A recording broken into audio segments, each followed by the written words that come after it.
Welcome to International Voices with Udo Fluck. I am your host, Udo Fluck.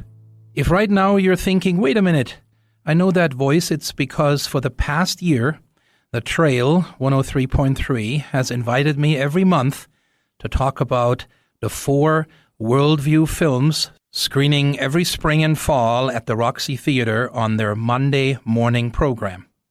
I'm very excited to host International Voices Monthly throughout 2020. The 30-minute podcast will be published the first Thursday of every month and will feature a guest and inform the listening audience about upcoming new as well as established international programming events and activities, collaborations, celebrations, about all things cultural and global in the Garden City. For those of you hearing me for the first time, please allow me to introduce myself. My name is Udo Fluck and I was born and raised in Wiesbaden, Germany.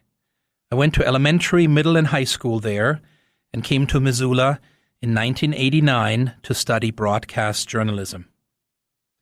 I graduated with a bachelor's, 2 masters, and a PhD from UM and founded and directed the University of Montana's Multicultural Learning Solutions program in 2004 and guided it until 2013. I served as the Director of Global Gateway from 2013 to 2016, which was at the time the largest multicultural education office in Montana on a university campus in regard to seminar and training output. I still teach 400 and 600 level graduate evening and weekend courses at UM once or twice a year in the area of cross-cultural management in the College of Business. Between 2016 and 2018, I focused on developing and providing seminars for business professionals, companies, and nonprofit organizations in Missoula and across the state of Montana. Since 2018, I oversee the Office of Global and Cultural Affairs in Arts Missoula, the designated arts agency of the city of Missoula. At Arts Missoula, we believe that art and culture are vital to the strength and growth of our community. We are dedicated to see strong arts and cultural programs in our schools, to increase public and private support for local arts and cultural activities, and to connect and engage community through these creative and educational experiences. There are actually 2 educational programs housed in Arts Missoula: Spark Arts, which is directed by Sienna Solberg, and my office, the Global and Cultural Affairs Office, which focuses on developing and providing individual skill enhancement seminars and complete competence-building programs that focus on cultural diplomacy and global competence skills. The programming and services offered through Global and Cultural Affairs benefit not only the Missoula community, but also the region, state, and nation. The Office of Global and Cultural Affairs has 4 branches: an outreach program into Missoula County Public Schools, offering seminars to students and teachers, a city and county employee training branch, programming and services for the Missoula community, which includes the International Community Speaker Series, which we inaugurated last fall, and the Worldview Film Series, which started in fall of 2018. Both take place at the Roxy Theater, both on different Mondays of the month at 7 p.m. Both are free to the public. How is that possible, you might ask? Well, it is because of wonderful sponsors in our community, like our series sponsors, U.S. Bank, Rydek Law Firm, Lake Missoula Tea Company, and the Krylik Family Foundation, and individual film sponsors, like the International Rescue Committee, Soft Landing, Pink Grizzly, and SG Long Financial. On Monday, February 17th, we continue with the first of 3 community speaker presentations this spring, titled 2 Years Living and Teaching in the Sultanate of Oman. This one is presented by Dylan Dwyer, a Missoula musician and educator. The Worldview film series also continues this spring with 4 films focusing on cultures at the table, which is also the theme for this spring. The first film is on Monday, March 23rd, which is Chocolat, a British-American romantic drama produced in 2000. I will talk more about that film and the other 3 films that focus on food in movies this spring in my March podcast. The Office of Global and Cultural Affairs has one more branch: cultural and educational exchanges through strategic sister city partnerships. That's what I would like to focus on in this inaugural podcast, Missoula's International Sister City Connections.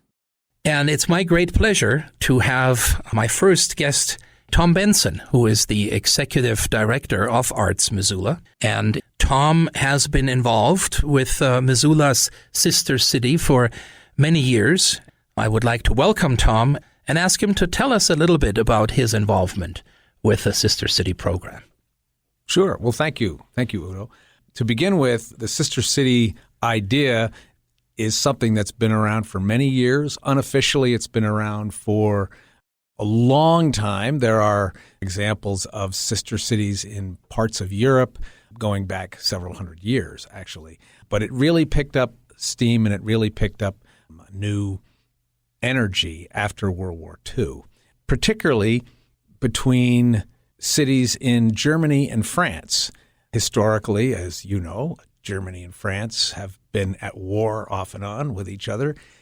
But at the same time, there were citizens throughout the years of both countries that thought, why do we have to fight? Maybe there's more in common than there are differences.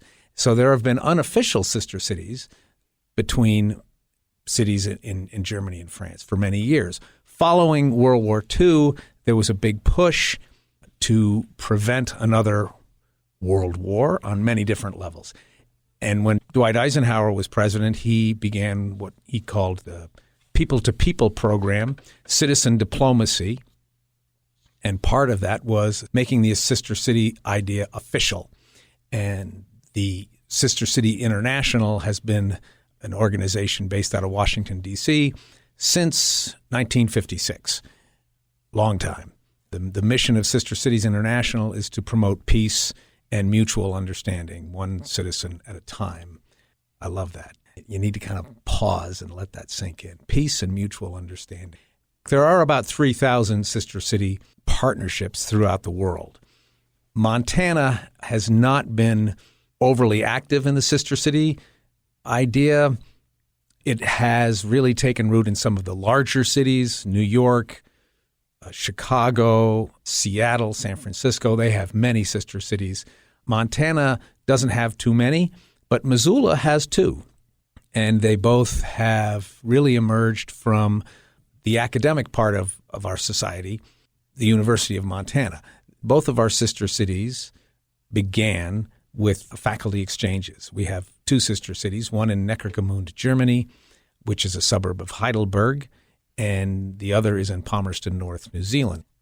Both Heidelberg and Palmerston North have major universities. The University of Heidelberg is one of the oldest universities in Europe, and Palmerston North is the home of Massey University. And, of course, Missoula is the home of the University of Montana. So in both cases, the Sister City partnership began with faculty exchanges, and then that broadened to student exchanges, and then that broadened to community exchanges. And after a while, the citizens of both Missoula and Palmerston North, as well as Missoula and Neckargemünd later on, decided that they would take it beyond the university and have it to be an official city-to-city exchange. And so it involves the mayors of both cities signing agreements. So that's sort of the history of sister cities generally. And in Missoula, the Palmerston North Sister City Partnership began in the early 1980s. 1983, Professor Harold Bockemühl, who's a geologist, I believe, got his master's degree at Massey University, and he also was then taught at the University of Montana, but he always loved his time and the people he knew in Massey, and he kept going back. And that's where our sister city partnership began there. In Neckargemund, it began with a faculty exchange between Jerry Fetz from the University of Montana, who's still very involved in the sister city program, and Erich Pohl from Heidelberg. They had a faculty exchange, and then that eventually blossomed into student exchange and then sister city exchange.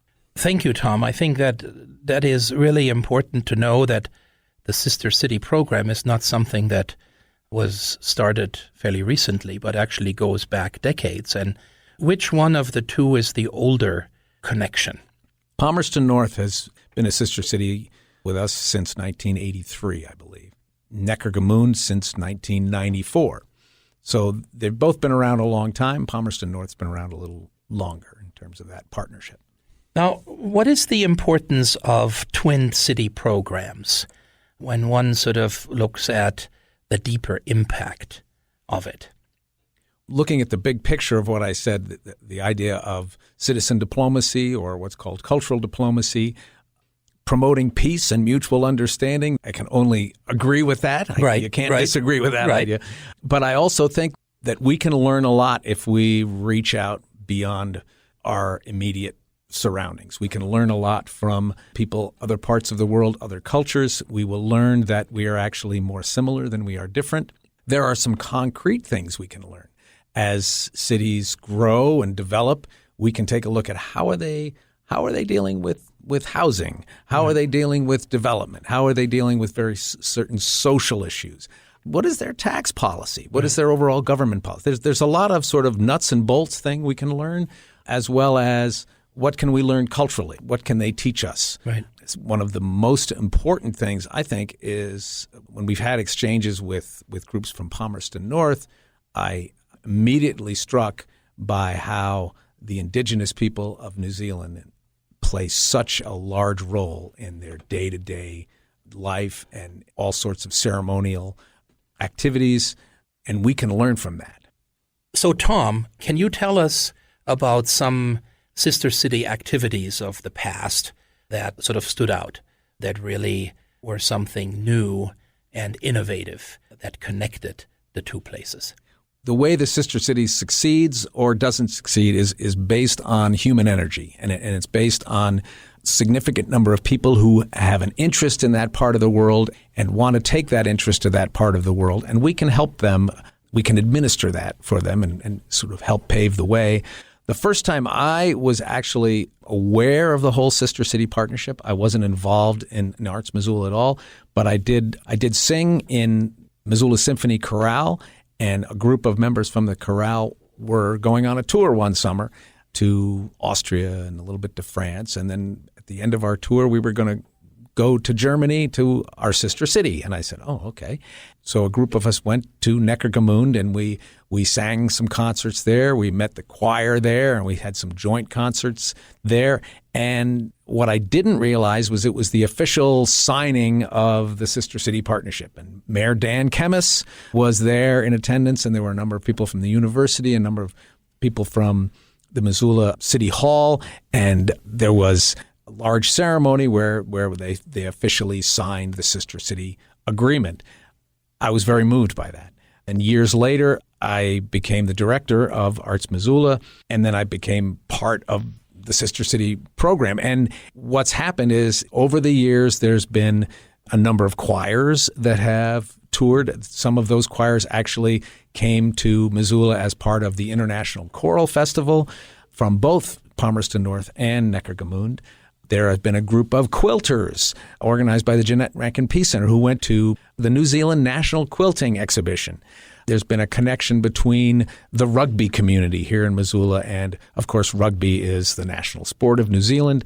When the Missoula Maggots decided that they wanted to go to the World Cup that was in New Zealand, they spent a few days in Palmerston North and were treated like kings by the city there because they came from the sister city here. So there's lots of human energy that goes into that. That can be many things, as varied as rugby and choir. There's also been examples of theater director from Palmerston North who had a grant to come to come to the United States. And so we tied that in with coming to Missoula. But this also, in a unique way, shows that it's not just benefiting a community such as Missoula in one area, but it's actually many different areas or many different people within a community that might find this of a benefit to participate. That's right. And I think the benefit is clearly a two-way street, as in you could actively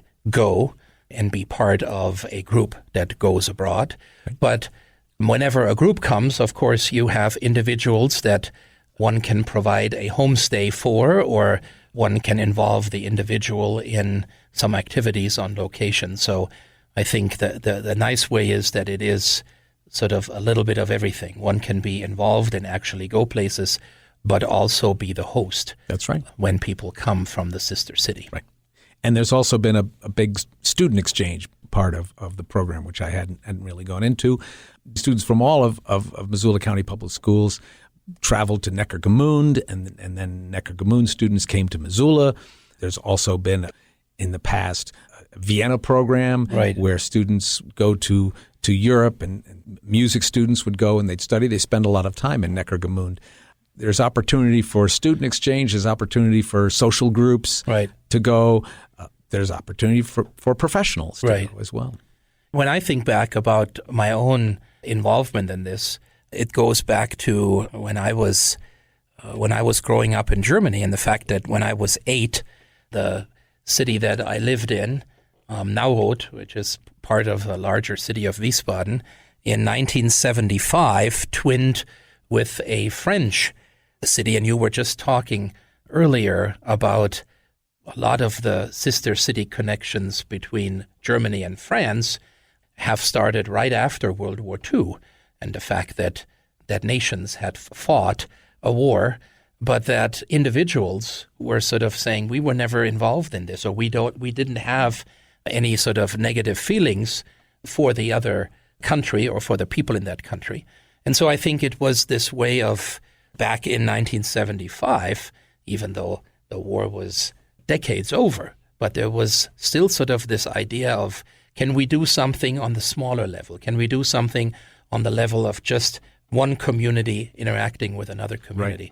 Right. And I remember as an 8-year-old when this whole idea came up of twinning the cities Fondet, France, and Nauroth, Germany, my parents were involved from the first minute on in the advisory board. And then I remember going as a student to France, and I had French in school at the time, so there was sort of this practical aspect of practicing the language. And you know, it's all about, I think, opening one's eyes. That's right. And opening your horizon of where you would normally see the end of what you can grasp in your own community. Now all of a sudden your eyes are opened to a much broader community. And I remember interacting with kids in schools in Fondet, interacting with community members, same thing. We had homestays, so you stayed with a family, and the family would do things with you and take you to a sports event or to the museum or to a musical event. But it was those early days that I think got me interested, and perhaps even when I think about it today, the reason why I'm here and why I'm not in Germany may actually be at the root the fact that I was involved as an 8-year-old, in a sister city program that had an educational and a cultural component to it. And so growing up and having learned English and French in school and having had those practical experiences, I think in a way might have influenced me to be open-minded enough to leave Nauroth in 1989 to come to Missoula and to study at the University of Montana, because it wasn't such a foreign concept, because I had as a child already sort of seen how it's done or seen the benefit of it. In 1975 was sort of the official start of this sister city partnership between my hometown and Fondet in France. And then in 1976, a year later, an official association was started in my hometown. And then it really sort of was an organized sort of program where, there was a very regular exchange Right. of students and of adults that would visit each other. Right. And I think it needs to be stressed that going and visiting the country is not the only thing, and or them coming to Missoula is not the only part of the Sister City Exchange, and that can be quite costly. So there are many other ways that one can be involved in the Sister City program. One way, particularly with technology today, we have actually had examples of classrooms that Skype during the day. Well, and I think the landscape has changed quite a bit from the original idea of the only way to have an international experience was to actually go internationally somewhere. Where today, like you said, even in elementary schools in Missoula, there are programs in place where you can connect via Skype or via some kind of a video communication conference software to another place halfway around the world. And kids can interact with each other and, speak different languages or talk about different things they do. But with technology, of course, that has all changed. And I think that's why it's important to look at these programs from the way they were conceived, perhaps some 40 years ago, and how they might change or how they might have changed over the years so that they stay beneficial for the communities that they're in. Right. And then we also, every year, we present German Fest in Caras Park to celebrate our German heritage. And we also have a New Zealand Day every year, which is very often centered around a touch rugby tournament. Right. So there are ways to celebrate the Sister City Partnership at home. One of the most fun, most recent ways you can celebrate the Sister City Partnership at home is that we now have a Sister City beer with hops from one place and malt from the other place, put it together, and we have a Sister City beer. So that's it's just one way of saying, oh, yes, we have this. There's this place on the other side of the world that we're connected to. Right. And I think that example of the Sister City beer, which, by the way, for our listeners, was a collaboration that happened last year in the fall, was sort of the idea of expanding the original student exchange idea and broaden it to other members of the community, business professionals, city officials, what have you, to also benefit from the program. Because I believe that it's not just students that can benefit from these programs, but it's also adults or anybody that is not a student that could also benefit from the program. And the Sister City beer last year was possible because of sort of an extended professional development stay of Tony Grace, the international relations manager from our sister city in Palmerston North, that came and was the first sort of participant of a longer program, an exchange idea of not just typically a week or 2 or 3, but to actually have a 2-month professional development. And I think for her it was very beneficial talking to her about what you said earlier.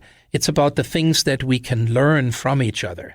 And especially when we look at cities that are, well, either the same in size or pretty close in size, or that have sort of the same makeup, like both being university cities or both having, in case of Palmerston North and Missoula, having a river run through them, and sort of there seems to be the same topography or at least a similar structure of the downtown and the surrounding area.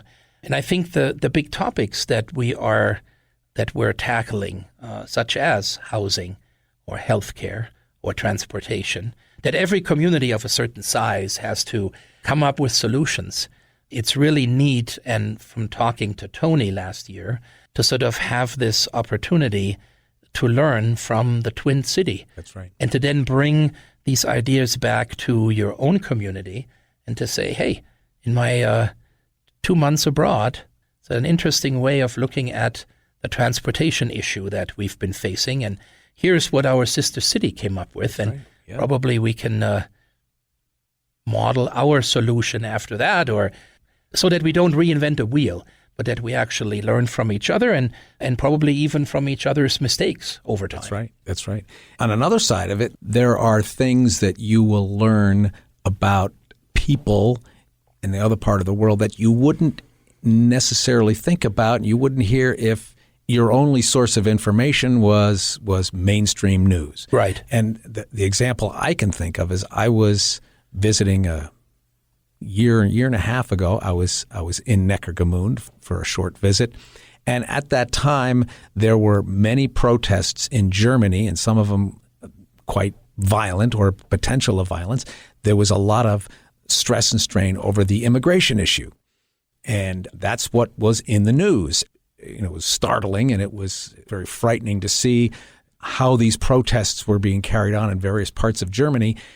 Well, I was in Neckargemünd, and they had a citywide festival, and among other things, they had little stages around town and stuff.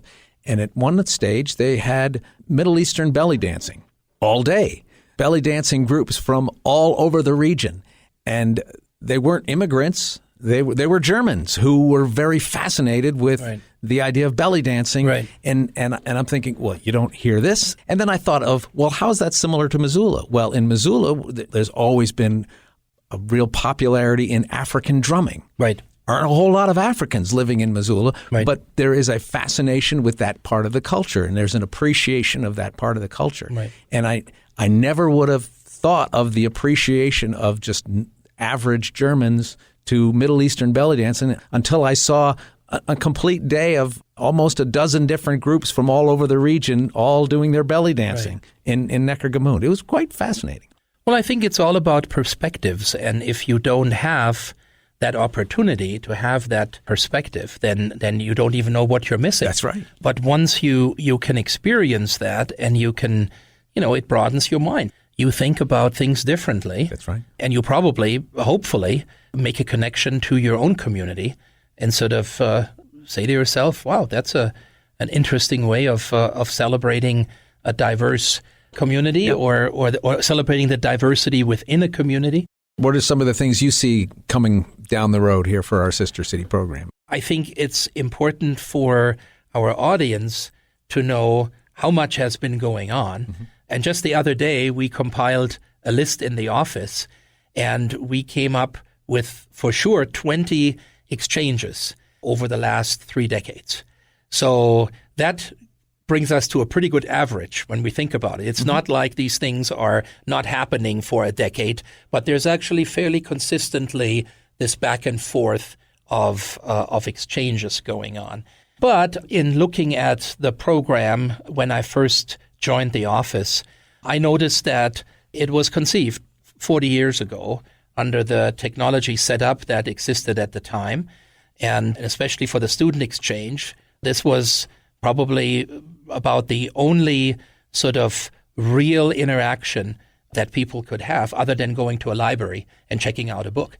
Today, where we have internet technology, and if somebody wants to know how indigenous people somewhere else in the world live, or how a specific language or how a specific song sounds or is translated, you go to a program on the internet and you hit translate, and it happens in front of your eyes.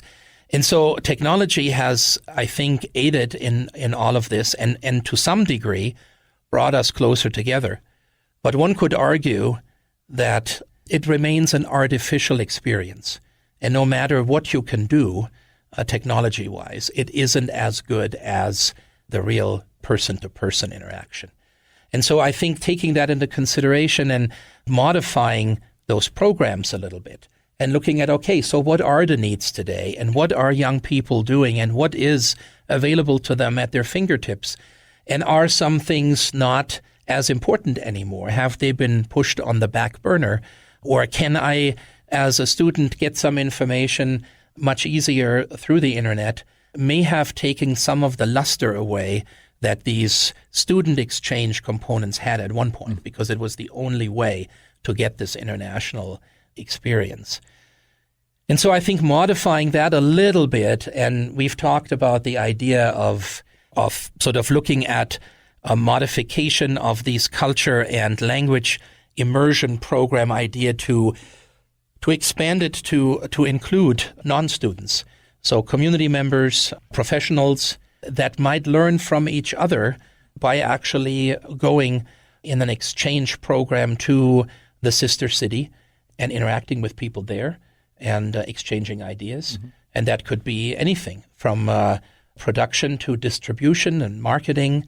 I think for the sister city beer idea last year, the individuals that were involved in that wanted to learn how beer is made and distributed in another country and what sort of similarities and differences may be there, so they could bring the idea back to Palmerston North and implement it there. So I think what I see is perhaps a broader approach to this, hopefully getting a broader audience involved in these programs so that they're not just for students anymore. And of course, the student arm can continue, mm-hmm. but I think opening it up to a broader audience. And when we talked about it originally, the idea was between Neckargemünd and Germany, mainly because of the language interest. And so for a long time, this program remained exclusive to German language students. At Hellgate, for example, it was for many, many years through the foreign language program, the component that was teaching German at Hellgate, that those students were the ones that would go. And I think this should be opened up to any student mm-hmm. in a school district that wants to go, because you could have another motivation on why you want to go abroad, not just the language. And language isn't the issue anymore because you can function in Germany even with English. I mean, you don't have to be a German speaker, but you could have an interest in history. You could have an interest in forestry. You could have an interest in any subject that is taught in a school, and it wouldn't have to be limited to German language. So I think opening these programs to make it available to a wider student audience might be interesting to see who else would like to join a group like that. Yeah. And so that I foresee for sort of a invigorating of the student arm. And then this new arm, this sort of an idea of making this available for community members, for city employees, for members of the city council, for example. Mm-hmm. The unique fact that Tony Grace, who was here last year from Palmerston North, is actually a city council member in Palmerston North. And so perhaps there is interest in the future to have on that level an exchange where city council members in all of the sister cities involved might say, we can learn on that level and improve our own sister city connection or our own city operations by learning on how our sister city does it. So those are the things that I envision for growth or for an expansion of the program beyond its original idea of just servicing primarily German language students. That sort of ties into the fact that any way that you can see a connection, that's right, is a good way to follow. We mentioned rugby. We mentioned quilters. Right. When there is a large public art piece in right. Palmerston North right. that was painted by Willow Kipp, former University of Montana student, an artist, and she painted a large side of a building in traditional Blackfeet ledger art. That's in Palmerston North. There are any number of ways in which you can exploit the exchange possibility. Right. And I think that, again, ties back to the fact that it isn't benefiting a community in one area only. When you really look at it, it's hugely beneficial to a community and could benefit recreational activities, art, business in many different ways. Mm-hmm. And so I think having this connection to an outside place not only allows us to see how things are done somewhere else, but also what we could learn and how we could tackle some of the issues. And probably through that, come up with solutions to problems that we might have not come up with on our own. And it's all an an effort to promote peace and mutual understanding. And I think that's exactly it. So I think from my perspective, overseeing now the Sister City program through Global and Cultural Affairs, I think there is certainly a lot of activity and new development that is happening to programs that are decades old, and that hopefully we will, decades from now, look back and say we changed a few things and we made them more appropriate for the new technology that is around and for different interests that people have. But I think here and there you hear people ask, is this even still of relevance to have sister city connections? And I think it probably is more important than ever when we look at the bigger picture on what we can do on a small level to improve, relations between people. So thank you, Tom, for being my guest today in the first International Voices with Udo Fluck podcast. I want to sort of at the end of this, and we've had you now listen to us for the last 30 minutes, sort of rephrase what the idea of this is. Tom and I just the other day talked with the executive director, the new executive director of the Montana World Affairs Council. And we were talking about the importance of collaboration. And we were talking about the fact that there are people in Missoula, it's a small group of people that are involved in international programming. And I think having a monthly podcast could really help not only to promote what we are doing in Arts Missoula in the global and cultural affairs area, but also what else is going on in town. What is the Montana World Affairs Council doing? What is the Montana World Trade Center doing? What are activities that are focused on cultural and international competence development? What's happening? Who is coming to town that is speaking on an international topic? What's going on culturally in town that we want people to know about? I think this monthly podcast can be almost like an information board of sorts that tells people about upcoming events. And so it's not just about one area, it's about all of us. And it's about cross-promoting, and it's about working together. And with everybody that I've worked with and over the last, not only as Director of Global and Cultural Affairs in Arts Missoula, but also over the last 20 years in the Missoula community and in the University of Montana, I think we have accomplished a lot, but all of this is only possible because of teamwork and because of people working together. And we're not in this for our own benefit, but we are in this to benefit a community. Thank you for listening of this inaugural podcast of International Voices with Udo Fluck, and I'm excited to have Missoula Mayor John Engen as my guest next month in March. So please join us again.